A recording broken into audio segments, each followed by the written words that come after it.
আলহামদুলিল্লাহ রাব্বিল আলামিন ওয়াসসালাতু ওয়াসসালামু আলা নবিয়িনা মুহাম্মদ ওয়া আলিহি ওয়া আসহাবিহি আজমাইন, আম্মা বাদ। সম্মানিত ভাই বন্ধুগণ, আজকে সংক্ষেপে আমরা কিছু কথা আর্জ করার ইরাদা রাখি ওযুর বিষয়ে। ওযুতে আমাদের যে সমস্ত ভুল ত্রুটিগুলো সচরাচর হয়ে থাকে সে বিষয়ে সামান্য কিছু কথা আর্জ করার ইরাদা রাখি। ওয়া মা তাওফীক ইল্লা বিল্লাহ। আমরা সকলেই কমবেশ জানি যে ওযু বা পবিত্রতা এটা হলো সালাতের চাবি। নবী সাল্লাল্লাহু আলাইহি ওয়াসাল্লামের সূরা আবু দাউদে বর্ণিত হাদিসে আসছে, তিনি বলেছেন মিফতাহুস সালাতি আত-তাহুর, সালাতের বা নামাজের চাবি হলো কি? পবিত্রতা বা ওযু। তো চাবি যদি ঠিক থাকে, পারফেক্ট হয়, তাহলে তালা খুলবে। আর যদি চাবি পারফেক্ট না হয়, ঠিক না হয়, তাহলে সেক্ষেত্রে তালা খুলবে না। ওই চাবি দিয়ে আপনি ঘরে প্রবেশ করতে পারবেন না। মনে করুন জান্নাত হলো আমার ঘর বা গন্তব্য, ঢুকতে হলে আমাকে সালাতের তালাটুকু খুলে ঢুকতে হবে, অর্থাৎ সালাত পড়ে ঢুকতে হবে, আর তার চাবি হলো পবিত্রতা। তাহলে পবিত্রতা চাবি, তার তালা হলো সালাহ, আর সালাহ পড়ে আমি ঢুকতে চাচ্ছি জান্নাতে। তাহলে আমার শেষ গন্তব্যে, অর্থাৎ আমি যে জায়গাটা যেতে চাচ্ছি সেই জায়গায় জান্নাতে যেতে হলে আমার সালাত ঠিক হতে হবে, আর সালাত ঠিক হতে হলে তার চাবি ঠিক থাকতে হবে। তালা ঠিক থাকতে হলে, তালা খুলতে হলে চাবি ঠিক থাকতে হবে। সেটা হলো কি? সালাত, তাহারাত বা পবিত্রতা। তো পবিত্রতার সবচাইতে কমন পবিত্রতা হলো ওযু। এই ওযুর বিষয়ে আমাদের বেশ কিছু ত্রুটি, বেশ কিছু ভুল ভ্রান্তি হয়ে থাকে।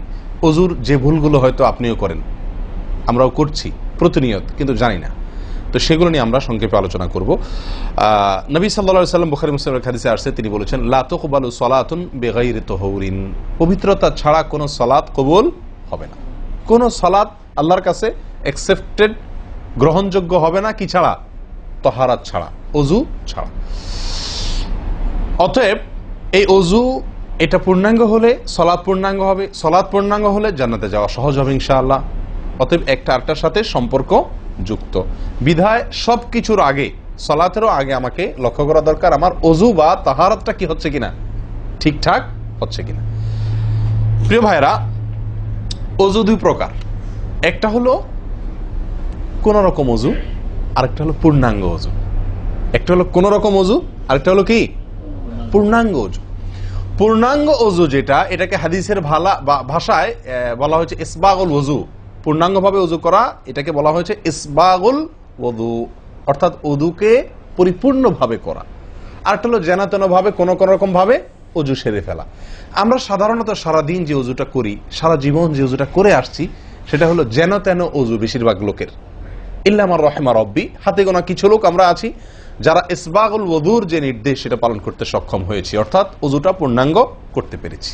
প্রিয় ভাই বন্ধুগণ, ইসবাগুল ওযু এর নির্দেশ নবী সাল্লাল্লাহু আলাইহি ওয়াসাল্লাম বিভিন্ন জায়গায় দিয়েছেন, বিভিন্ন জায়গায় বহু হাদিসে আসছে, তোমরা ওযুকে আসবিগুল ওযু, আসবিগুল ওযু, তোমরা ওযুকে পরিপূর্ণ করো, ওযুকে পূর্ণাঙ্গভাবে করো, সঠিকভাবে করো, যথাযথভাবে করো। তার মানে নবী সাল্লাল্লাহু আলাইহি ওয়াসাল্লাম জানতেন যে ওযুতে যথার্থতার খেলাফ প্রচুর পরিমাণে হয়ে থাকে, আর সেজন্য তিনি সাবধান করেছেন আসবিগুল ওযু, অর্থাৎ ওযুকে তোমরা পূর্ণাঙ্গভাবে করো, সুন্দরভাবে করো, যথার্থভাবে করো।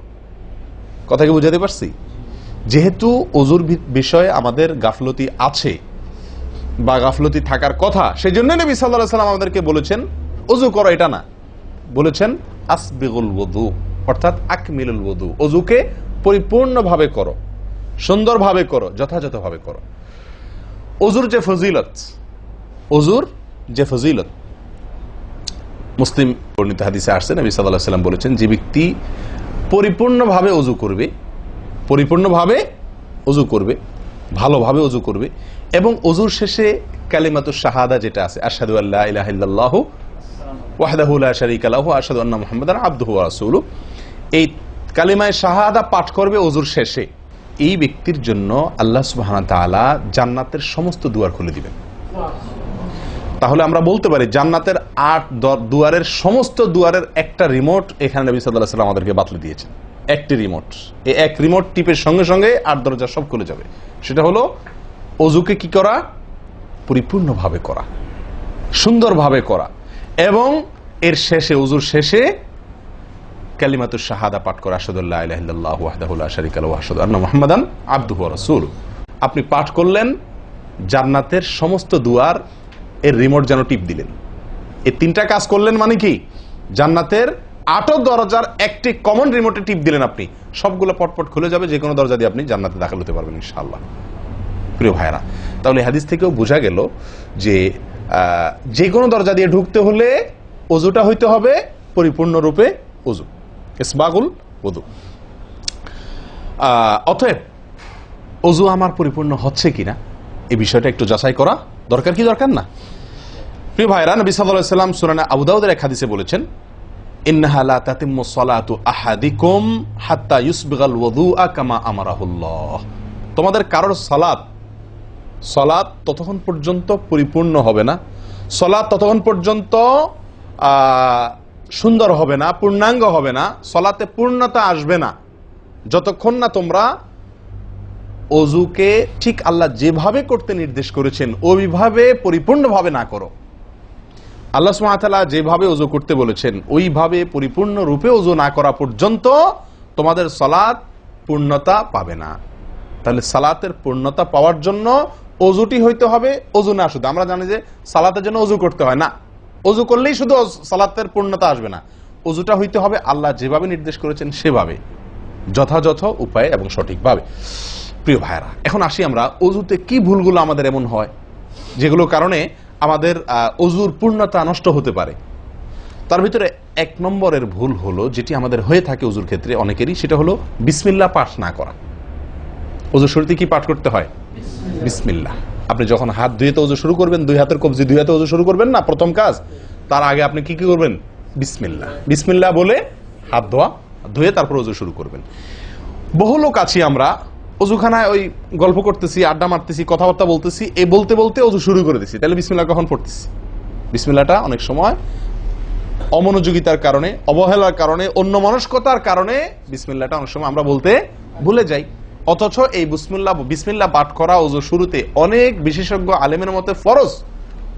অনেকে বলেন বিসমিল্লাহ পাঠ না করলে ওযুই হবে না, আপনি যদি ভুলে বাদ দেন ওযু হলো না। যদিও সংখ্যাগরিষ্ঠ ওলামাদের মতে এটা না, তাদের মতে বিসমিল্লাহ পাঠ করা এটা ওযুর সুন্নাহ। এটা হলো ওযুর কি? সুন্নাহ। এটা আপনি যদি বিসমিল্লাহ বলে যদি ওযু শুরু করেন তাহলে ওযুটার ভিতরে পূর্ণাঙ্গতা আসলো। ওযুটার ভিতরে কি আসলো? পূর্ণাঙ্গতা আসলো। ওযুটার ভিতরে ওযুটা আপনার হৃষ্টপুষ্ট হলো। এই ওযুতে ইনশাআল্লাহ আপনার সালাত পূর্ণাঙ্গ হবে, যে সালাত আপনাকে জান্নাতে নিয়ে যাবে ইনশাআল্লাহ। তাহলে ওযুর শুরুতে একটা প্রাথমিক ভুল হলো বিসমিল্লাহ ভালো করে না পাঠ করা। নবী সাল্লাল্লাহু আলাইহি ওয়াসাল্লাম বলেছেন, ইবনে মাজাহ হাদিস, লা ওযুআ লিমান লাম ইয়াযকুর ইসমাল্লাহি আলাইহি। ওই ব্যক্তির ওযু হবে না, হাদিসটি সহিহ। নবী সাল্লাল্লাহু আলাইহি ওয়াসাল্লাম বলেছেন, ওই ব্যক্তির ওযু হবে না যে ব্যক্তি ওযুর শুরুতে আল্লাহর নাম নেয় নাই, বিসমিল্লাহ বলে নাই। এখন ওযু হবে না বলা হয়েছে।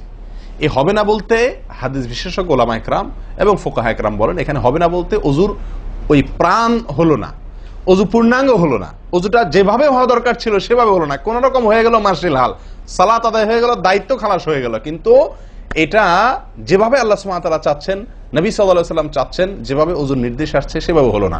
যদি আমি বিসমিল্লাহ পাঠ না করি, তাহলে বোঝা গেল ওযু করার সময় আপনি কারোর সাথে কথা বলছেন, খোশ গল্প করছেন, মোবাইলে আলাপ করছেন, অন্য কোনো ব্যস্ততায় আছেন, অন্য কোনো ধ্যানে আছেন, ওই অবস্থায় হাত ধুয়ে ওযু শুরু করে দিলেন, বিসমিল্লাহ পাঠ করলেন না। এটা হলো একটা ত্রুটি। এই ত্রুটি আমাদের হয় কিনা মাঝে মধ্যে? অনেকে তো আছেন নিয়মিতই করেন না, অনেকে আছেন করেন কিন্তু ওই যে অন্য মানুষকে হয়ে গেলে হাত ধুয়ে শুরু করে দিয়েছেন আর বিসমিল্লাহ আর বলেন নাই। তাহলে আপনি যে কোনো কাজের শুরুতে বিসমিল্লাহ বললেন কি না বললেন সেটা এত বেশি গুরুত্বপূর্ণ না, যত বেশি গুরুত্বপূর্ণ ওযুর শুরুতে বিসমিল্লাহ পাঠ করা, কারণ এটার জন্য পৃথক নির্দেশ এসেছে। এমনি তো একটা কমন নির্দেশ আছে, নবী সাল্লাল্লাহু আলাইহি ওয়াসাল্লাম বলেছেন, কুল্লু আমরিন জিবারিন লাম ইউবদা বিবিসমিল্লাহ ফাহুয়া আবতার ওয়া ফি রিওয়ায়াতিন ফাহুয়া আকতা।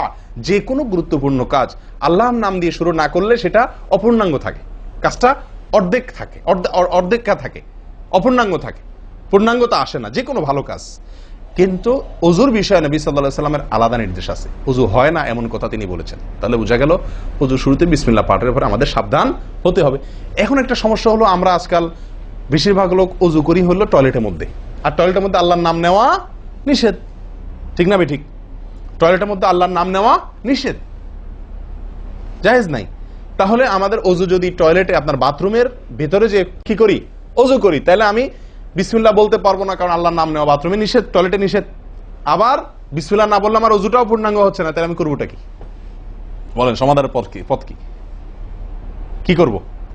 কি নিষেধাজ্ঞা অমান্য করে বিসমিল্লাহ বলবো, নাকি আপনার বিসমিল্লাহ ছেড়ে দেব? তাতে তো ওযু আবার পূর্ণাঙ্গ হবে না, দুইটাই সমস্যা না? এই জন্য উত্তম এবং সবচেয়ে ভালো হলো ওযুটা বাহির করার চেষ্টা করবেন। বেশিরভাগ জায়গাতে, সব জায়গাতে কম বেশ, বাথরুম টয়লেটের ভেতরে যদি বেসিন থাকে তো বাইরেও টেপ বা বেসিনের ব্যবস্থা থাকে থাকে না? বিশেষ করে বাসা বাড়িতে অথবা অফিস আদালতে দেখা যায় যে ওই টয়লেটে অনেক সময় আমরা কি করে ফেলি, ওযু করে ফেলি। এটা উচিত না, এটা একটা ভুল আমাদের। ওযু আমরা করব বাহিরে। কেন? কারণ টয়লেটে ওযু করতে গেলে আল্লাহর নাম নিতে হচ্ছে, আর আল্লাহর নাম নেওয়া নিষেধ। আমি সেখানে আল্লাহর নাম নিতেও পারছি না, আর নাও নিতে পারছি না। যদি নেই তাহলে আল্লাহর নাম নিয়ে গুনাহ করছি টয়লেটে, আর যদি না নেই তাহলে আমার ওযুটা অপূর্ণাঙ্গ থেকে যাচ্ছে। ঠিক না ঠিক? এই জন্য আমরা উত্তম হলো ওযু করব কোথায়? বাইরে এসে যে কোনো টেপে। কথা কি বুঝাতে পারছি? বাইরে এসে একান্ত যদি কখনো আপনি বাধ্য হয়ে যান, বাইরে ভিড় নাই, ব্যবস্থা, সেটা ভিন্ন কথা। আর বাসা বাড়িতে যদি এরকম কোনো বাসা বাড়িতে যে বাইরে কোনো সিস্টেম নাই, আপনার নিজের বাসা না, আপনি ঠিক করতে পারতেছেন না, তো কমপক্ষে বেসিন এবং আপনার টয়লেটের কমোডের মাঝখানে কি দিব?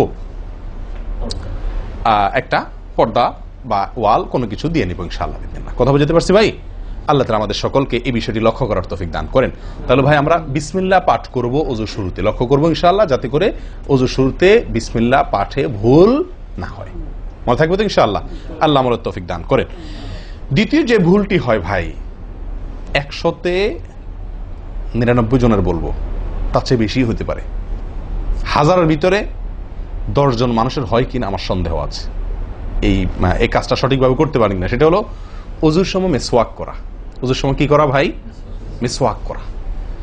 এটি এত গুরুত্বপূর্ণ সুন্নাত যে নবী সাল্লাল্লাহু আলাইহি ওয়াসাল্লাম বলেছেন, বুখারীর হাদিস, লাউলা আন আশুক্কা আলা উম্মতি লা আমারতুহুম বিসওয়াকি ইনদা কুল্লি ওযু। বুখারীর হাদিস। নবী সাল্লাল্লাহু আলাইহি ওয়াসাল্লাম বলেন, আমার উম্মতের জন্য যদি কঠিন না হতো, তাদের জন্য কষ্টের কারণ না হতো, তাহলে আমি তাদেরকে বাধ্যতামূলক করে দিতাম, ফরজ করে দিতাম কি? প্রত্যেক ওযুর সময় মিসওয়াক করা। প্রত্যেক ওযুর সময় মিসওয়াক করা, এটা বাধ্যতা করে দিতাম যদি তাদের কষ্টের কারণ। কারণ বাধ্যতামূলক করে দিলে তখন এটা তাদের জন্য, প্রতি ওয়াক্তে মিসওয়াক করাটা তাদের জন্য বাধ্যতামূলক হয়ে গেলে এটা ছাড়া ওযু হতো না, তখন তারা বিপদে পড়ে যেত, বেশি কষ্ট হয়ে যেত। ওযুতে যদি এখন মনে করেন 10টা 15টা 20টা ফরজ নবী সাল্লাল্লাহু আলাইহি ওয়াসাল্লাম ঠিক করে দিন, তাহলে 20টা 15টা 20টা 25টা ফরজ আদায় করে ওযু করা একটু কষ্ট হয়ে যেত না? 5 বার দৈনিক একটু আমাদের জন্য ঝামেলা হয়ে যেত কিনা? নবী সাল্লাল্লাহু আলাইহি ওয়াসাল্লাম সেদিকে লক্ষ্য করে আমাদেরকে কি করলেন না? সহজ করে দিলেন, অর্থাৎ ফরজ করলেন না। তার মানে কি করলেন? সুন্নাহ এর অন্তর্ভুক্ত করলেন। কিন্তু তার হাদিস থেকে, তার বক্তব্য থেকে বোঝা যায় যে ওযুর সময় মিসওয়াকের গুরুত্ব তার কাছে কত বেশি ছিল। নবী সাল্লাল্লাহু আলাইহি ওয়াসাল্লামের কাছে ওযুর সময় মিসওয়াক করার গুরুত্ব কত বেশি ছিল সেটা এই হাদিস থেকে বোঝা যায় কি যায় না? তিনি চাইছেন আমাদেরকে ওযুর সময় মিসওয়াকের নির্দেশটা বাধ্যতামূলক করতে। শুধু করেন নাই কেন? আমাদের কষ্টের দিকে লক্ষ্য করি। এই হাদিস থেকে নবী সাল্লাল্লাহু আলাইহি ওয়াসাল্লাম যে চাচ্ছেন মনে প্রাণে আমরা যেন ওযুর সময় মিসওয়াক করি, এটা বোঝা যায় কি যায় না? ভাই আমরা বিশেষ করে আরবিয়ানদেরকে দেখি, স্পেশালি সৌদি আরবে আমরা যারা আছি দেখি যে সৌদিদের প্রত্যেকের পকেটে কি থাকে? মিসওয়াক থাকে, এবং তারা সারাক্ষণ মিসওয়াক করে। এটা যেমন আমার দাঁতের মাড়ির জন্য উপকারী, ন্যাচারাল আপনার রস, মিসওয়াকের রস কর যেটা আসে, বিশেষ করে তিতা জাতীয় হলে আরো বেশি ভালো হয়। এটা আমাদের দাঁতের জন্য যেমন উপকার হয়, তেমনি ভাবে দাঁতকে পরিষ্কার রাখে, দবদবা রাখে, দুর্গন্ধ দূর করে, অনেক দুনিয়াবী উপকারিতা আছে। আর এর পাশাপাশি আপনি যতবার মিসওয়াক করছেন ততবার নবী সাল্লাল্লাহু আলাইহি ওয়াসাল্লামের এই আদেশটি আপনার পালন হচ্ছে। ওযুটা, বিশেষ করে ওযুর সময় মিসওয়াক করলে আপনার ওযুটা কি হচ্ছে? যেই ওযুতে তালা খুলবে সুন্দরভাবে এবং আপনি জান্নাত পর্যন্ত যেতে পারবেন, সে ওযু হবে যদি আপনি তাতে কি করতে পারেন? ওযুর মধ্যে সময় মিসওয়াক করতে পারেন। ভাই কার কার পকেটে মিসওয়াক আছে? আছে সাথে কারো? তো আপনারা আসার সময় আসছেন যে ওযু করেন নাই? কি বলেন? মিসওয়াক আছে কার কার? আলহামদুলিল্লাহ, একজন পাওয়া গেল। আর ভাই ওযুর সময় মিসওয়াক এটি আমরা ছেড়ে দিয়েছি। এই আমলটা আমাদের মধ্যে নাই বললেই চলে। কি বলেন? এই আমলটাকে পুনর্জীবন দেওয়া যায় কি না? যায় না। অন্য কারোর জন্য না, আমার নিজের জন্য। আমি মিসওয়াক করব, তার উপকারিতা আমি নিজে পাবো, দুনিয়াতে পাবো, মানি ভালো থাকবে, মুখে দুর্গন্ধ দূর হবে, মুখ পরিচ্ছন্ন হবে, আখেরাতে পাবো নবী সাল্লাল্লাহু আলাইহি ওয়াসাল্লামের সুন্নাহ পালনের মাধ্যমে। ওযু সুন্দর হবে, ওযু সুন্দর হলে সালাত ঠিক হবে, সালাত ঠিক হলে জান্নাতে যেতে পারবো। তাহলে একটা একটার সাথে সম্পর্কযুক্ত। মেসওয়াক করবো তো ইনশাআল্লাহ? একদম উঠে গেছে মেসওয়াক। ওযুর সময় মেসওয়াক করতে আমাদের দেশি ভাইদেরকে দেখাই যায় না একেবারে বললে চলে। প্রিয় ভাইরা, আপনারা কি জানেন নবী সাল্লাল্লাহু আলাইহি ওয়াসাল্লামের জীবনের শেষ আমল কি ছিল? মেসওয়াক ছিল। নবী করিম সাল্লাল্লাহু আলাইহি ওয়াসাল্লামের জীবনের শেষ আমল, যে আমলের পরে আর কোনো আমলের সুযোগ পান নাই, এই আমলের পরে তিনি দুনিয়া থেকে বিদায় নিয়ে গেছেন, তার জীবনের লাস্ট আমল কি ছিল? মেসওয়াক। তিনি আয়েশা রাদিয়াল্লাহু তাআলা আনহার কোলে মাথায় রেখে শুয়েছিলেন মৃত্যুর ঠিক আগ মুহূর্তে। শরীরে আর শক্তি ছিল না মেসওয়াক চিবানোর মতো, নতুন মেসওয়াক চিবায়া ওটাকে নরম করবেন এই শক্তিটা ছিল না। আল্লাহ রাসূল সাল্লাল্লাহু আলাইহি ওয়াসাল্লাম আয়েশা রাদিয়াল্লাহু তাআলা আনহাকে দিলেন, আয়েশা মেসওয়াকটা আমাকে একটু চাবায়া দাও। তিনি চাবায়া নরম করে দিলেন। এরপর নবী সাল্লাল্লাহু আলাইহি ওয়াসাল্লাম মেসওয়াকটা করলেন। বাস, এই মেসওয়াকের পরে তার মৃত্যু এবং এই মেসওয়াকের মাঝখানে আর কোনো আমল করার সুযোগ ছিল না। ভাই, কত গুরুত্বপূর্ণ আমল বোঝা উচিত। ওযুর সময় মেসওয়াকটা উঠে গেছে, আমরা কি করবো ইনশাআল্লাহ? সবসময় মেসওয়াক পকেটে রাখবো তো ইনশাআল্লাহ? ওযুর সময় মেসওয়াক কখন করবেন, এটা নিয়ে ওলামাদের দুটি মত পাওয়া যায়। বেশিরভাগ ওলামাদের মত এবং বিশুদ্ধ মত হলো কুলি করার সময় আমরা মেসওয়াক করব। কুলি করার সময় আপনি বিসমিল্লাহ বলে হাত ধুলেন, এরপরে কুলি করলেন। মেসওয়াক করতে হবে এভাবে, সোজাসুজি, উপরে নিচে না, পাশাপাশি, ঠিক আছে? মেসওয়াক দিয়ে এভাবে আপনি খুব বেশি সময় করা দরকার না, একটা ঘষা দেন উপরের মাড়িতে, আরেকটা ঘষা দেন নিচের দাঁতে, দিয়ে এবার একবার কুলি করে ফেলান, ঠিক আছে? আবার মেসওয়াক দিয়ে একটা ঘষা দেন, আবার একটা ঘষা দেন, আবার কুলি করে ফেলেন। এভাবে 3 বার মেসওয়াক করেন, 3 বার কুলি করেন, বাস সুন্নাত আদায় হয়ে গেল। কথা কি বুঝাতে পারছি? আল্লাহ তাআলা আমাদের সকলকে তৌফিক দান করেন। প্রিয় ভাইরা, তাহলে ওযুর মধ্যে আমাদের যে খুঁতগুলো আছে আমি সেগুলো ধরা দেওয়ার চেষ্টা করছি। একটা বড় খুঁত, যে খুঁত থেকে আমরা বেশিরভাগ লোকই মুক্ত নই, সেটি হলো মেসওয়াক বিহীন ওযু। লক্ষ্য করবো তো ইনশাআল্লাহ? আল্লাহ আমাদেরকে আমলের তৌফিক দান করেন। একান্ত না থাকলে আঙ্গুল দিয়ে করলেন, কিন্তু আপনি নিয়মিত আঙ্গুল দিয়ে করলেন সেটা না, মেসওয়াকই করা উচিত। ভাই, 3 নম্বর যে ভুলটা আমাদের হয়ে থাকে সেটা হলো কুলির মধ্যে। দেখেন প্রত্যেকটা কাজেই কিন্তু আমি একটা একটা করে আপনার দেখাচ্ছি ওযুর, প্রত্যেকটা কাজে আমাদের ত্রুটিগুলো হয় কিভাবে দেখেন। কুলির সময় ভুল হয়। কি ভুল হয়? কুলিটা যেভাবে করার কথা সেভাবে আমরা করি না। হাদিসে কুলির বিষয়ে নির্দেশ এসছে, সেটাকে বলা হয়েছে মদমাদা। মদমাদা আরবি শব্দ, এটার বাংলা অর্থ হয় কুলি করা বা কুলকুচি করা বা কুলকুচা করা। এই কুলি বা কুলকুচা এটা হলো মুখের ভিতরে আপনি হাতের কোষে করে পানি নিয়ে মুখে নাড়বেন, এরপরে ফেলবেন, আবার হাতে নিবেন, কিছু সময় নাড়বেন, 1 সেকেন্ড হোক 2 সেকেন্ড হোক, এরপরে ফেলবেন।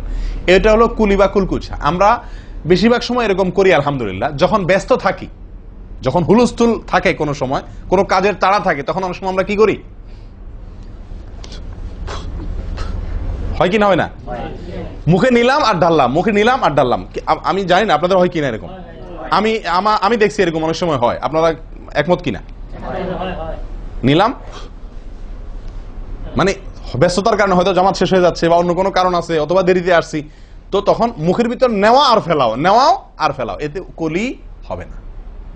হাদিসে যে কুলির নির্দেশ আসছে সেই কুলি হবে না। এটা মুখে পানি দিলেন আর বাইর করলেন, এটাতে কুলি হইতে হলে আপনাকে মুখে পানি দিবেন, নাড়বেন। ভাই, কুলিটা কেন করতে বলা হয়েছে? মুখের ভেতরটা কি করার জন্য? পরিষ্কার করার জন্য। আপনি যদি মুখে পানি নেন আর বাইর করেন, তাহলে কি মুখ পরিষ্কার হবে? আপনাকে তো মিনিমাম 1-2 সেকেন্ড হলেও নাড়তে হবে জিনিসটা, পানিটা, তাহলে আপনার মুখটা কি হবে? পরিষ্কার বা পরিচ্ছন্ন হবে। আল্লাহ তাআলা আমাদেরকে আমলের তৌফিক দান করেন। ভাই, তাহলে কুলির ত্রুটিটা বুঝতে পারছেন তো? তাড়াহুড়া করে অনেক সময় মুখে পানি নিয়ে ফেলে দিই আমরা, এটা করা যাবে না। নাম্বার 4, নাকে পানি দেওয়া। দেখেন একটা একটা করে দেখেন, প্রত্যেকটাতে ত্রুটি আছে। আল্লাহুল মুস্তাআন। নাকে পানি দেওয়া, নাকে পানি দেওয়ার যে নির্দেশ আসছে হাদিসে, এটাকে বলা হয় ইস্তেনশাক। ইস্তেনশাক, ইস্তেনশাক আরবি ব্যাকরণ অনুযায়ী এটা বাবে ইস্তিফআলের মাসদার বা ক্রিয়ামূল, যেটার মধ্যে এক্সট্রা ভাবে টানা, আকর্ষণ করার অর্থ যার মর্মের ভিতরে আছে। তো ইস্তেনশাক শব্দের মূল অর্থ হলো পানি টানা, নাকে পানি টানা। আমরা নাকে পানি টানি না, দেইও না। ধান খেতে পানি দেওয়া হয়, আর লাল শাকের খেতে পানি ছিটানো হয়, ঠিক না? ঠিক।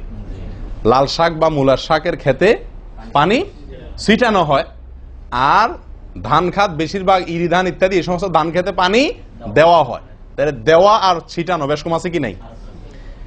একটা হলো দেওয়া, একটা হলো ছিটানো, আর একটা হলো টানা।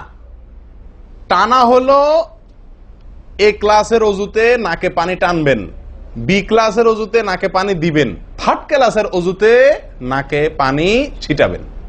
আমি কি বুঝতে পারছি? তো আমরা বেশিরভাগ লোক থার্ড ক্লাসের অজু, সারা জীবন থার্ড ক্লাসের অজু করি। আপনি থার্ড ক্লাসের অজু করে আপনি জান্নাতে যাবেন? ফার্স্ট ক্লাসে থাকেও তো যাইতে কঠিন হয়ে যায়। আপনি থার্ড ক্লাসের অজু করে কিভাবে আপনি সালাতের খুলবেন, তালা খুলবেন, কিভাবে আপনি জান্নাতে যাবেন? অতএব ভাই, এই নাকে পানি দেওয়ার বিষয়ে সাবধান থাকতে হবে। দেখুন, নিয়ম হলো আপনি হাতের কোষে পানি নিয়ে নাকে ধরলেন, নাকে ধরে হালকা কি করবেন?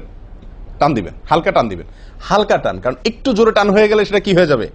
নাকের তালুতে উঠবে, আপনার কষ্টের কারণ হবে। শরীয়ত আপনাকে কষ্ট দিতে চায় না, শরীয়ত আপনাকে কষ্ট দিতে চায় না। আল্লাহ সুবহানাহু ওয়া তাআলা চান না আমরা কোনো কষ্টে নিপতিত হই। অতএব আমি এমন জোরে টান দেবো না যে নাকের তালুতে উঠে, কিন্তু হালকা একটু টান দেবো যাতে করে অন্তত সামান্য একটু ভেতরে পানিটা যায়। নাকে পানি দেওয়ার উদ্দেশ্য আর কুলি করার উদ্দেশ্য এক। নাকে পানি দেওয়ার উদ্দেশ্য হলো নাকের ভেতরের যে ময়লাগুলা, ধারে কাছে যে ময়লাগুলা আছে, এগুলো যেন পরিষ্কার হয়ে যায়। আল্লাহর দরবারে দাঁড়াবো পরিচ্ছন্ন হয়ে, পবিত্র হয়ে।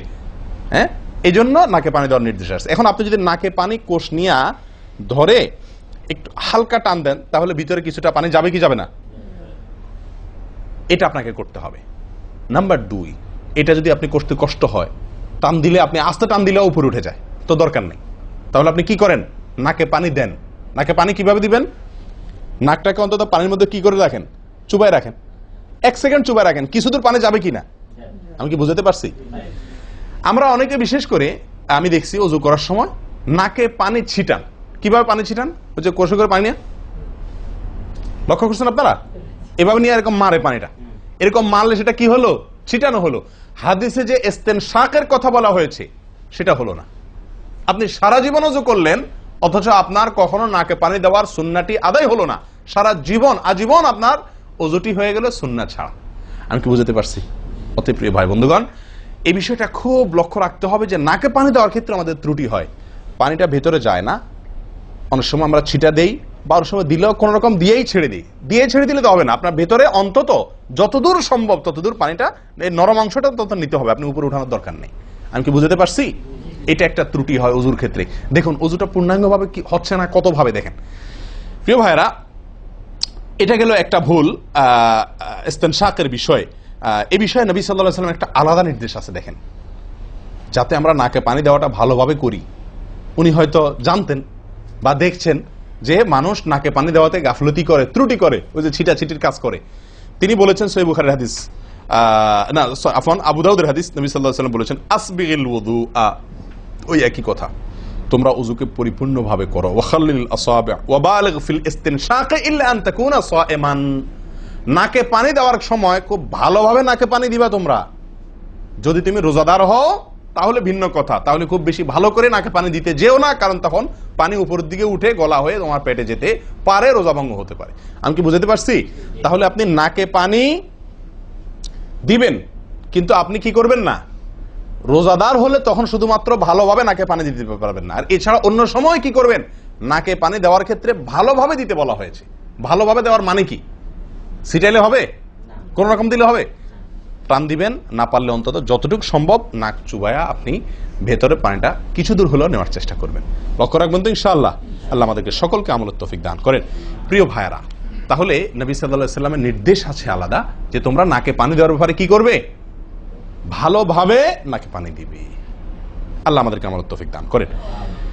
আরেকটি ভুল ভাই, নাকে পানি দেওয়া একটা আমল, নাক ঝাড়া আরেকটা আমল। নাকে পানি দেওয়া এটা একটা নির্দেশ, আর নাক ঝাড়া আরেকটা নির্দেশ। আমি কি বুঝতে পারছি? কুলি করা একটা আমল, হাত ধোয়া একটা আমল, হাতের কবজি পর্যন্ত 2 হাতের বিসমিল্লাহ বলা, তারপর তো এটা আছেই। এরপরে মেসওয়াক করা একটা আমল, কুলি করা আরেকটা সুন্নাহ, কুলির পরে নাকে পানি দেওয়া বা নাক দিয়া পানি টানা আরেকটা আমল, এরপরে নাক ঝাড়া আরেকটা আমল। আমি কি বুঝতে পারছি? নাক ঝাড়া এটাকে বলা হয় হাদিসের ভাষা ইস্তিনসার। ইস্তিনসার, ঝাড়া। এই নাক ঝাড়ার ক্ষেত্রে বিরাট ভুল হয় ভাই। ভুল, সবচেয়ে বড় ভুল তো এটা যে নাক ঝাড়াটা অনেকে ঝাড়েই না, ওই যে ছিটায় দেয় বস শেষ। নাক যে আলাদা ঝাড়তে হয় এটা অনেকে জানেনই না, করেনই না এটা। আবার অনেকে করেন তো মাঝে মধ্যে করেন, কিন্তু নাক ঝাড়াটা করা উচিত। যতবার নাক দিয়ে টান দিলেন না, এরপরে হালকা আঙ্গুল দিয়ে চাপ দিয়ে আপনি ওইটাকে প্রেসার দিয়ে নাকটা পরিষ্কার করবেন। কথা কি বুঝাতে পারছি? আবার নাকে পানি দিলেন, আবার পরিষ্কার করলেন, আবার নাকে পানি দিলেন, আবার পরিষ্কার করবেন। ভাই এটা হলো নাক ঝাড়া। এই বিষয়ে নবী সাল্লাল্লাহু আলাইহি ওয়াসাল্লামের নির্দেশ আছে। দেখুন সহিহ বুখারীতে আসছে, তিনি বলেন ইযাস্তাইকাযা আহাদুকুম মিন মানামিহি, যদি কেউ ঘুম থেকে উঠে, যদি কেউ ঘুম থেকে উঠে ফাতাওয়াদ্দা, এরপর সে ওযু করতে যায়, ফালইয়াস্তানসির সালাসান, তাহলে সে যেন 3 বার নাক ঝাড়ে, নাক পরিষ্কার করে। কেন? ফাইন্নাশ শাইতানা ইয়াবিতু আলা খাইশুমিহি, কারণ নাকের যে বাঁশি উপরের ছিদ্র, এই জায়গাটায় শয়তান রাত্রি যাপন করে। শয়তানের বেডরুম আপনার নাকের বাঁশি, বুঝতে পারছেন?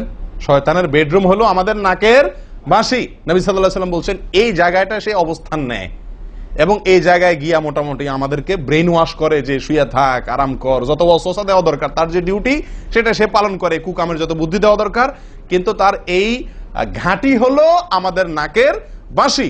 ওযুর সময় যদি আমরা এটাকে সুন্নাহ পালন করতে গিয়ে এটাকে ঝাড়ি, তাহলে শয়তান দূর হয়ে যায়। কথা বুঝতে পারছি ভাই?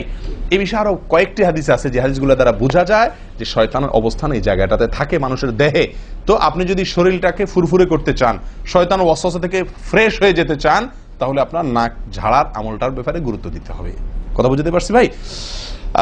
তাহলে উলামা ইকরাম বলেন এই হাদিসে তো ঘুম থেকে উঠে ওযু করার ক্ষেত্রে বলা হয়েছে, তো এর মানে শুধু ঘুমের জন্যই এটা খাস নয়, ঘুম থেকে উঠে আপনি ওযু করলে সে ওযুতে এটা বেশি গুরুত্বপূর্ণ, কিন্তু অন্য সকল ওযুতেই বিষয়টি আমলযোগ্য বা সুন্নাহ। অতএব আমরা নাকে পানি দেব একটা আমল, আবার না কি করব, ঝাড়বো আরেকটা আমল। ভাই এরপরে আসি আরেকটি গুরুত্বপূর্ণ আমল যেটি হয় না, বা আরেকটি ত্রুটি ওযুতে, সেটি হলো আঙ্গুল খেলাল না করা। ওযুতে কি না করা? আঙ্গুল খেলাল না করা। আঙ্গুল খেলাল হলো হাত এবং পায়ের আঙ্গুলের যে চিপাগুলো আছে, এই চিপাগুলোতে পানি পৌঁছানোর জন্য, পানি পৌঁছানোটা নিশ্চিত করার জন্য কি করতে হবে? এক হাতের আঙ্গুলকে অন্য হাতের আঙ্গুলের চিপায় ঢুকায়া এভাবে কি করতে হবে? একটু হালকা নাড়তে হবে, যাতে করে জায়গাটাতে চিপাটাতে পানি গেছে এটা কারণ এই চিপাগুলোতে পানি নাও যেতে পারে শুকিয়ে থাকার কারণে। তো আপনি যদি একটু নাড়া দেন পানির ভিজা আঙ্গুল দিয়া, তাহলে ইনশাআল্লাহ ওখানে পানি পৌঁছানোটা মোটামুটি নিশ্চিত হয়ে যাবে। ঠিক না ঠিক?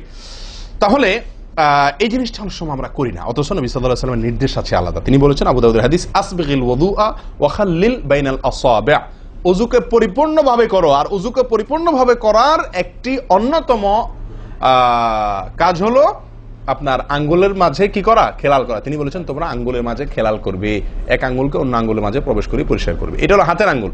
পায়ের আঙ্গুল কিভাবে করবেন? পায়ের আঙ্গুল তো আর এক আঙ্গুল অন্য পায়ের আঙ্গুল ঢুকাতে পারবেন না, সেটা করবেন হলো অন্য হাদিসে আসছে, এই যে কোন আঙ্গুল আছে না, কোন আঙ্গুল দিয়া সব চিপাগুলোতে কি করবেন? ঘষা দিবেন। কোন আঙ্গুল দিয়া আপনার সব পায়ের আঙ্গুল চিপাগুলোতে ঘষা দিবেন।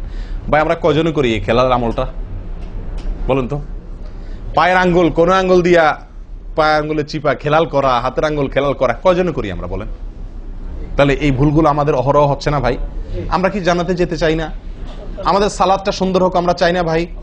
আমাদের এই সালাত খুব পাওয়ারফুল হোক, শক্তিশালী সালাত হোক, এই সালাতের মাধ্যমে আমি অন্যায় থেকে বেঁচে থাকবো, এই সালাতের মাধ্যমে আমি জান্নাতে যাব, এই সালাত আমাকে খাঁটি মুসলিম বানাবে, এই সালাত আমাকে আল্লাহর কাছে প্রিয় বানাবে, এই সালাত কি আমাদের নূর হবে, আমরা চাই না ভাই?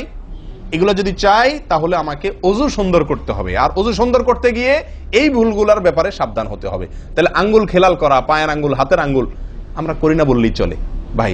তো আজকে থেকে ইনশাআল্লাহ করবো তো, নাকি যা শুনছেন এটা এখানে রেখে চলে যাবে? ভাই যদি পরিবর্তন না করেন, পরিবর্তন যদি আমরা না করি নিজেদেরকে, ওয়াল্লাহি সারা জীবন ওয়াজ শুনবো, কি লাভ বলেন? সময়টা নষ্ট। আপনি যদি এই কথাগুলোর উপরে আমলের চেষ্টা না করেন, নিজের জীবনে ফিট না করেন, এই ভুলগুলোকে ওযু করার সময় মাথায় রেখে এই ভুলগুলোকে আপনি দূর না করেন, তাহলে সেক্ষেত্রে এই শোনার কোনো লাভ হলো না। করবো তো ইনশাআল্লাহ। আল্লাহ সুবহানাহু ওয়া তাআলা আমাদের সকলকে সচেতন মুমিন হওয়ার তৌফিক দান করেন। সচেতন মুমিনের পরিচয় হলো মুমিন তার প্রত্যেকটা ভুলকে শিখবে, সংশোধন করবে, শিখবে, সংশোধন করবে। এভাবে করতে করতে করতে সে মুমিন হিসাবে কোয়ালিটিফুল আফার ক্লাসের মুমিন হতে পারবে, আল্লাহর কাছে প্রিয় পাত্র হতে পারবে। চেষ্টা করবো তো ইনশাআল্লাহ। আল্লাহ আমাদের সকলকে তৌফিক দান করেন। প্রিয় ভাইয়ারা, ওযুর ক্ষেত্রে আরেকটি ভুল এই যতগুলো ভুল বললাম এর ভিতরে বড় দুটি ভুল বলে ওজুর ভুলকে আমরা শেষের দিকে চলে আসছি। একটি বড় ভুল হলো শুকনা থেকে যাওয়া। কোনো জায়গা যদি আপনার অবহেলার কারণে শুকনা থেকে যায়, ওজুর অঙ্গগুলো যেগুলো ধুইতে হবে, তার কোনো অঙ্গ যদি শুকনা থেকে যায়, ওজু হবে? ওজু হবে না। এক ব্যক্তি ওজু করে আসছেন, নবী সাল্লাল্লাহু আলাইহি ওয়াসাল্লাম দেখেছেন তার ওজুর কোনো জায়গা শুকনা আছে, তিনি বললেন যাও আবার ওজু করো, তোমার ওজু হয় নাই। তিনি তাকে পুনরায় ওজু করাইছেন। কেন? তার ওজু সঠিকভাবে হয় না, শুকনা রয়ে গেছে। অনেক সময় দেখা যায় আমাদের অনেক ভাই ওজু করেন, ওজু করলে বেশ কিছু জায়গা, বিশেষ করে যে কনুই জায়গাটা, এই জায়গাটা দেখা যায় শুকনা থাকে। এই যে কানের লতির এই যে জায়গাটা, এখানে দেখা যায় একটু কি থাকে, শুকনা থাকে। কপালের দিকে দেখা যায় শুকনা থাকে। এই জায়গাগুলো অনেক সময় দেখা যায়, বহু লোককে দেখা যায় ওজু করে আসছে, এখানে শুকনা, এখানে শুকনা, পায়ের গোড়ালি গিরা এই জায়গাগুলোতে শুকনা। কারণ হলো ওই যে অবহেলা করে ওজু করছে, কোন রকম ওজু করছে, ওজুটা যেভাবে করা দরকার সেভাবে করে নাই। ভাই এই জিনিসটা আপনার লক্ষ্য করা দরকার কি দরকার না? ওজুই হবে না। এই যে ভুলগুলো বললাম এগুলা হলে আপনার ওজু হয়ে যাবে, কাগজে কলমে ওজু হয়ে যাবে। কিন্তু এখনকার যে ভুলটা বললাম, যদি শুকনা না থাইকা যা আল্লাহ মাফ করেন, তাহলে কাগজে কলমে ওজু হবে না, কাগজে কলমেও কি হবে না, ওজু হবে না। এত জঘন্য। সাবধান থাকার দরকার কি দরকার না? আল্লাহ তাআলা আমাদেরকে সাবধান হওয়ার তৌফিক দান করেন। ভাই আরেকটি বড় ভুল, এটাও বিশাল বড় ভুল, সেটা হলো পানি অপচয় করা। পানি অপচয় করা, আল্লাহ মাফ করেন, এটা থেকে মুক্ত আমরা কেউই না বোধ হয় এই যুগে। পানি অপচয় ওজুর সময়। ভাই আমাদের ওজুতে কত পানি লাগে? আপনি যদি, আমরা তো বেশিরভাগ লোক এখন ট্যাপে উজু করি না, আপনি যে ট্যাপটা ব্যবহার করেন ওই ট্যাপের নিচে যদি একটা কি রাখেন, বালতি রেখে দেন, আপনি ওজু করার শেষে লক্ষ্য করে দেখেন একটা খালি বালতি যদি রাখেন কি পরিমাণ পানি পড়বে আনুমানিক? প্রায় এক বালতির মতো হয়ে যাবে না? সুবহানাল্লাহ। 50-100 জন লোকের ওজুর পানি এটা। নবী সাল্লাল্লাহু আলাইহি সাল্লামের ওজুর পানির পরিমাণটুকু হাদিসে আসছে ভাই। এক গ্লাস পরিমাণ পানি দিয়ে তার কি হয়ে যেত? ওজু হয়ে যেত। এক গ্লাস পানির প্রয়োজন হতো না নবী সাল্লাল্লাহু আলাইহি সাল্লামের ওজুতে, গোটা ওজুতে। আর সেখানে এক গ্লাস তো আমাদের শুধু কিসেই লাগে? হাত ধুতেও এক গ্লাস হয় কিনা সন্দেহ, এক হাতেও হয় কিনা এক গ্লাস ধুতে সন্দেহ। ভাই হাসির বিষয় না, এটা খুব জঘন্য অপরাধ, জঘন্য অপরাধ। আল্লাহ সুবহানাহু ওয়া তাআলা কোরআনে কারীমের ভিতরে কি বলেছেন? ইন্নাল মুবাযযিরিনা কানু ইখওয়ানাশ শায়াতিন, শয়তানের ভাই। হারাম পানি অপচয় করা, পানি অপচয় করা। সাহাবায়ে কেরাম জিজ্ঞেস করছেন, ইয়া রাসূলুল্লাহ, আমরা তো কেউ বলবো ভাই এই যে নির্দেশ নিষেধ এগুলো তো সাহাবীদের যুগে পানির টানাটানি ছিল, মরুভূমি এলাকার লোক ছিল, তখনকার বোধহয় সমস্যা। ভাই এখন তো আমাদের যুগে আলহামদুলিল্লাহ কি আছে? প্রচুর পরিমাণে পানি আছে। পানির তো অভাব নেই আল্লাহর ফজলে। আমরা কেউ হয়তো মনে করি যে অনেক পানি আছে, এখন বোধহয় আর এই এত টানাটানি করে ওযু করার প্রয়োজন নাই। আমি বলবো না ভাই, এটা ভুল। সাহাবায়ে কেরাম জিজ্ঞেস করছেন নবী সাল্লাল্লাহু আলাইহি ওয়াসাল্লামকে, ইয়া রাসূলুল্লাহ, যদি আমরা সমুদ্রে থাকি, নৌকায় যাচ্ছি, জাহাজে যাচ্ছি, সমুদ্রে পানির কোনো অভাব নাই, সেখানে পানি ব্যবহারের ক্ষেত্রেও কি আমাকে হিসাব করে করতে হবে? অতিরিক্ত করলে হিসাব দিতে হবে? নবী সাল্লাল্লাহু আলাইহি ওয়াসাল্লাম হাবাচক উত্তর দিয়েছেন। ও ভাই, তাহলে বোঝা গেল যে পানি ট্যাঙ্কিতে আছে, আপনার লাইনে পানি আছে, এই জন্য আমি পানি অপচয় করার অনুমতি আমাকে শরীয়ত দেয় নাই। অতিরিক্ত পানি ব্যবহার করলে আমাকে হিসাব দিতে হবে। সবচেয়ে উত্তম, সবচেয়ে ভালো হয় ভাই, আপনি যদি সম্ভব হয় বদনা বা কোনো জগ ইত্যাদিতে, মগ ইত্যাদিতে আপনি ওযু করেন, সবচেয়ে ভালো। টেপের মধ্যেই বেসিনে একটা মগ রেখে দিলেন, ওইটা দিয়া ঢেলে ঢেলে আপনি ওযু করেন, তাহলে পানি অপচয় হওয়ার সম্ভাবনা সবচাইতে কম। ট্যাপ ছেড়ে দিয়ে যে আমরা ওযু করি, আমরা যেভাবে ওযু করার কথা বলছি, এই যে মেসওয়াক করতে হবে, এরপরে কুলি করতে হবে, নাকে পানি দিতে হবে, আবার নাক ঝাড়তে হবে, এই কাজগুলো করতে একটা গ্যাপ হয় না? গ্যাপ, এই গ্যাপের সময় যদি আপনি টেপে ওযু করতেই হয়, তাহলে গ্যাপের সময় টেপ বন্ধ করতে হবে। আমি কি বুঝতে পারছি? গ্যাপের সময় টেপ বন্ধ করে এরপর আপনি মেসওয়াক করেন, টেপ বন্ধ করে এরপর আপনি নাক ঝাড়েন। আপনি টেপের পানি পড়তেছে, এদিকে আপনি অন্য কাজ করতেছেন, তাহলে এটা অপচয়ের গুনাহ হয়ে যায়। ভাই আমি ওযু করছি ইবাদত করার জন্য, ওযু করছি আল্লাহ সুবহানাহু ওয়া তাআলাকে সন্তুষ্ট করার জন্য, আবার কাজ যেটা করতেছি ওযুর মধ্যে পানি অপচয় করে, সেটা হলো শয়তানের ভাইয়ের কাজ, শয়তানের কাজ। তাহলে শয়তানের কাজ করে আল্লাহকে খুশি করা যাবে ভাই? এই ওযুতে আল্লাহকে খুশি করা যাবে? এই ওযুতে আল্লাহ সন্তুষ্ট হবেন? ওযু করলে নবী সাল্লাল্লাহু আলাইহি ওয়াসাল্লাম বলেছেন, দিনে 5 বার ওযু করলে, একটা মানুষ 5 বার গোসল করলে যেরকম তার শরীরে ময়লা থাকে না, একটা মানুষ দিনে 5 বার 5 ওয়াক্ত সালাতের জন্য ওযু করলে ওই লোকের অন্তরে বা ওই লোকের ভেতরে গুনাহ থাকে না, আল্লাহ তাকে গুনাহ থেকে পরিচ্ছন্ন করে দেন, পবিত্র করে দেন, ধুয়ে পরিষ্কার করে দেন 5 বার ওযু করার মাধ্যমে। ও ভাই, ওযু আমাকে পরিষ্কার করে দিবে, আমাকে পবিত্র করে দিবে, আমাকে পরিচ্ছন্ন করে দিবে, আমাকে সাফ করে দিবে। কখন? যদি ওযুটা আমি সুন্দরভাবে করি। আমার অজুতে যদি এত বড় ভুল হয় যে পানি অপচয় করে আমি হারামে লিপ্ত হই, গুনাহে লিপ্ত হই, তাহলে আমার সে অজু আমাকে পরিচ্ছন্ন করবে না, পবিত্র করবে না, সুন্দর করবে না, আল্লাহকে সন্তুষ্ট করা যাবে না। প্রিয় ভাইরা, আমি আবারও বলছি, এই ভুল থেকে আমরা কেউ মুক্ত নই। আল্লাহ মাফ করুক, ইল্লা মার রাহিমা রব্বি, হাতে গোনা দুই একজন ছাড়া আমরা কেউ মুক্ত নই ভাই। উজু করার সময় পানি অপচয়, আজকে টেপের যে কালচার, এই টেপ ছেড়ে আমাদের উজু করা, এটা জঘন্য একটি ভুল। যদি টেপটা আমি ছেড়ে রাখি, হ্যাঁ আপনি উজু করছেন, বন্ধ করে নিচ্ছেন, আবার দরকার হচ্ছে চালাচ্ছেন, এটা হলে ঠিক আছে। আপনি যদি এটা করতে যান পাবলিক অজুখানাতে, হয়তো পিছন থেকে কেউ আপনাকে তাড়া মারবে, আরে ভাই তাড়াতাড়ি করেন, দেরি করতেছেন, মারুক ভাই তাড়া, সে তাড়া মারুক, কিন্তু আপনার উজুটা কি করতে হবে? আপনাকে কোয়ালিটিফুল উজু করতে হবে। আল্লাহ তাআলা আমাদেরকে সেই উজু করার তৌফিক দান করেন। উজুর ক্ষেত্রে আরেকটা ভুল হলো ভাই, চাপাচাপি করে উজু করা, উজু ধরে রাখা, চাপাচাপি করে উজু ধরে রাখা, এই ভুলটা প্রচুর পরিমাণ হয়, বিশেষ করে শীতের দিনে। গরমের দিনে আলহামদুলিল্লাহ ওয়াজ করার দরকার হয় না, মনে না মানে উজু দরকার না হলে উজু করি আমরা, ঠিক আছে না, বিশেষ করে এই মরুভূমি এলাকাতে, গরমের জায়গাতে। কিন্তু শীতের দিন আসলে সুবহানাল্লাহ, আসরের উজুতে চেষ্টা করি টেনে টুনে আসা পর্যন্ত নিয়ে যাওয়ার জন্য, ঠিক না ঠিক? একটা চেষ্টা থাকে যে আসরের উজুতে মাগরিব গেছে, যেহেতু পেশাবের বেগ আছে, বায়ুর বেগ আছে, বাথরুমের বেগ আছে, তো একটু চাইপা চুপা যদি ধরে রাখতে পারি, এসাটা হয়ে গেলে এসা বড় তারা উজু করা লাগলো না, খালাস, উজু করাতে বেঁচে গেলাম ঠান্ডার দিনে, ঠিক না ঠিক? এই অলসতাটা আমরা অনেকে করি কি করি না, এটা উচিত না। উজুর ক্ষেত্রে এটা একটা বড় ভুল। প্রথম কথা হলো, আপনি যদি পেশাবের বেগ থাকে, বায়ুর বেগ থাকে, আপনি সালাতে দাঁড়ালে সালাতে মনোযোগ সেভাবে হবে না। সালাতে যেরকম মনোযোগ দরকার, আল্লাহর সঙ্গে আপনার যেটা মানে বান্দার সঙ্গে গোলামের যে একটা বিনয় প্রকাশের ব্যাপার আছে, সেটা হবে না যদি আপনার কি থাকে, অজুর মধ্যে ওই প্রেসার থাকে, পেশাব বা পায়খানার বেগ থাকে। ভাই মানুষ যে কোনো কাজেই, ভালো কাজ মনোযোগ দিয়ে করতে হলে পেশাব পায়খানার বেগ থাকলে করা যায়? তাহলে আপনার সালাতের ভিতরে খুশু খুশু কিভাবে আসবে? আপনার সালাত, যে সালাত আপনাকে সফলতা এনে দিবে, যে সালাত আপনাকে জান্নাত পর্যন্ত নিয়ে যাবে, সেই সালাতের জন্য তো খুশু খুশু দরকার, আপনার মনোযোগ দরকার, আপনার স্থিরতা দরকার। স্থিরতা তো আসবে না যদি আপনার মন থাকে টয়লেটে, আপনি আছেন মসজিদে, দেহ আছে মসজিদে, মনটা আছে টয়লেটে, তাহলে তো সালাত পূর্ণাঙ্গ হবে না। এই জন্য ভাই চাপা চাপি করে অজু ধরে রাখা, এটা অজুর ক্ষেত্রে আরেকটা বড় ভুল, এটা করা যাবে না। যারা চাপাচাপি করে অজু ধরে না রেখে অজু ছুটতেছে, ছেড়ে দেয়, এরপরে যা উজু করে আসে, এদের জন্য বিশাল বড় পুরস্কার আছে, বিশাল বড় পুরস্কার, একটি নয়, তিনটি পুরস্কার। নবী সাল্লাল্লাহু আলাইহি ওয়াসাল্লাম বলছেন, মুসলিমের হাদিস, আলা আদুল্লুকুম মা ইয়ামহুল্লাহু বিহিল খাতায়া ওয়া ইয়ারফাউ বিহিদ দারাজাত। নবী সাল্লাল্লাহু আলাইহি ওয়াসাল্লাম বলেন যে, আমি কি তোমাদেরকে বলে দিব না যে কোন আমলটি মানুষকে তার ভুল ত্রুটিগুলো আল্লাহ তাআলা মাফ করে দেন এবং আল্লাহর কাছে তার মর্যাদা, গ্রেড বাড়তে থাকে, ইমানদার হিসাবে তার গ্রেড বাড়ে এবং আল্লাহ ভুল ত্রুটি মাফ করেন। কোন আমলের মাধ্যমে? তোমাদের কি বলে দিব না? সাহাবা ইকরাম বললেন, বালা ইয়া রাসূলুল্লাহ, হ্যাঁ ইয়া রাসূলুল্লাহ, আপনি বলে দিন। তখন নবী সাল্লাল্লাহু আলাইহি ওয়াসাল্লাম বললেন, ইসবাগুল wudu'i আলাল মাকারিহ, ইসবাগুল wudu'i আলাল মাকারিহ। প্রথম আমল, অপছন্দ, কষ্ট, ঠান্ডা, শীত, অথবা পানির অভাব, কিনা বুঝু করতে হইতেছে, যে কোনো কষ্টকে উপেক্ষা করে, কষ্টকে সহ্য করে যে ব্যক্তি ওযু করে, ওযু আটকায় রাখে না, এই ব্যক্তি, তাকে আল্লাহ সুবহানাহু ওয়া তাআলা তার গুনাহ যেমন মাফ করবেন, তার মর্যাদাও আল্লাহ তাআলা বৃদ্ধি করে দিবেন। তাহলে বোঝা গেল, সাধারণ ওযু এটার চাইতে আপনি যদি ওযুকে কি করেন,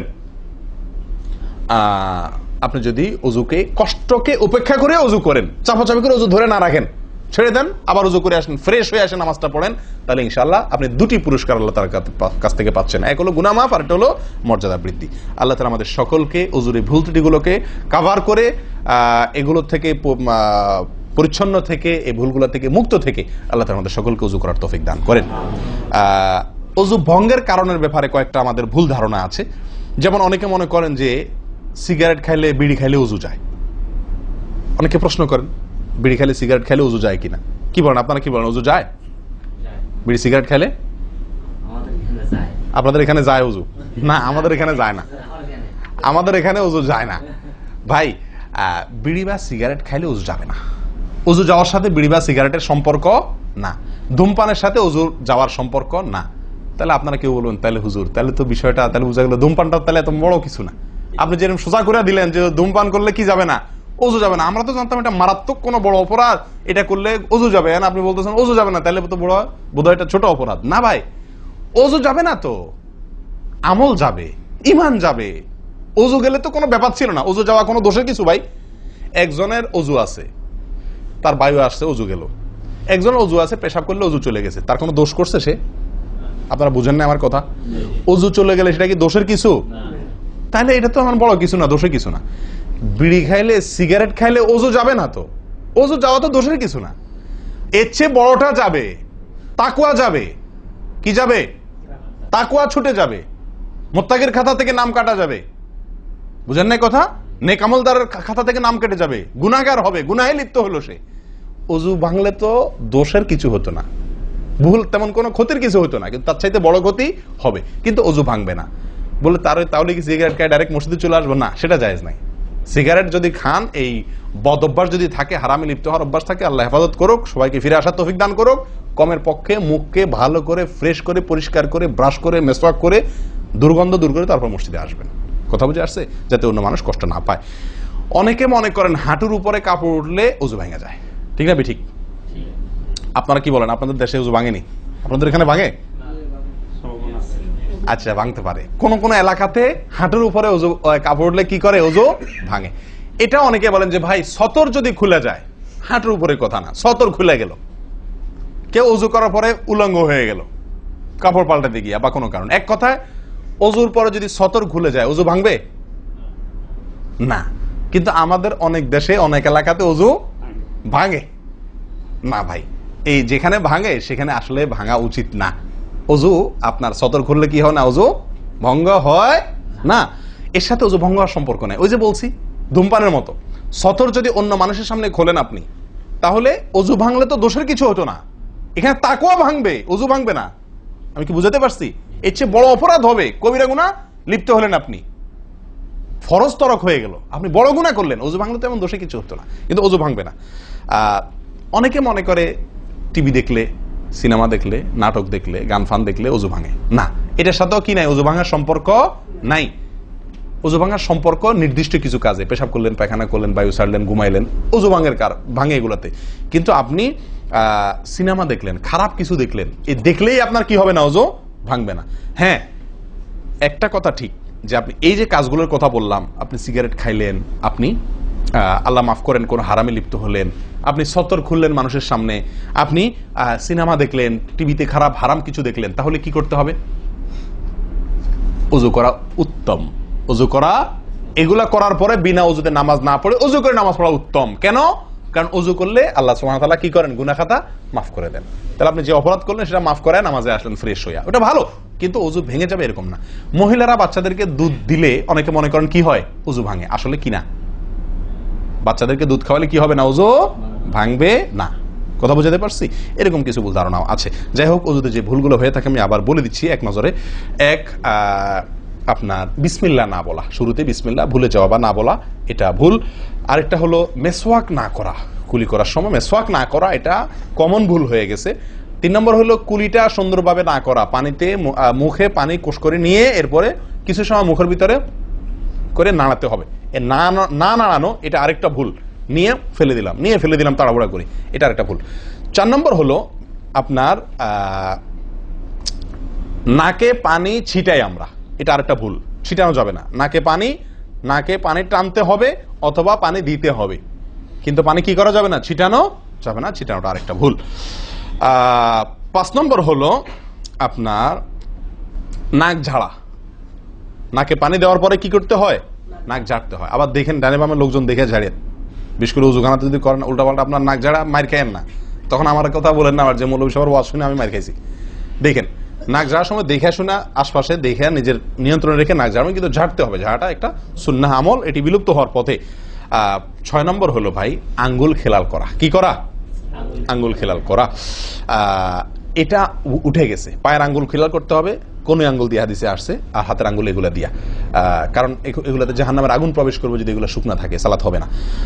এরপর আসি 7 নম্বর ভুল হলো আপনার সালাতের মধ্যে, এই ওযুর মধ্যে কোন অঙ্গ শুকনা থেকে যায়, বিশেষ করে গিরা। নবী সাল্লাল্লাহু আলাইহি ওয়াসাল্লাম বলেছেন ওয়াইলুল লিল আকাব মিনান নার, তোমরা পায়ের গিরা গোড়ালি এগুলোকে জাহান্নামের আগুন থেকে বাঁচাবা, অর্থাৎ এগুলোতে ভালো করে পানি পৌঁছানোর জন্য। কারণ বিশেষ করে শুকনার দিনে, শুকনা যখন হয় শীতের দিনে, তখন এগুলো ফেটে যায়, পানি আপনি ঢাললেই যায় না, একটু হালকা ডললে টললে ভালো করে তারপরে পানিটা জায়গা মতো যায়। এই জন্য ওইগুলোর পরে গোড়ালির পরে বিশেষভাবে লক্ষ্য রাখা দরকার। আর কষ্ট উপেক্ষা করে উজু করার চেষ্টা করা দরকার। আর শেষ যেটা, সেটা হলো পানি অপচয়। কি করা ভাই? পানি অপচয় করা।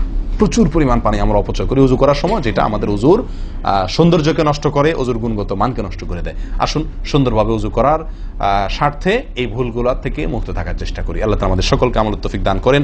ওয়া আখিরু দাওয়ানা আনিল হামদুলিল্লাহি রাব্বিল আলামিন। ওয়াসসালামু আলাইকুম ওয়া রাহমাতুল্লাহি ওয়া বারাকাতুহু।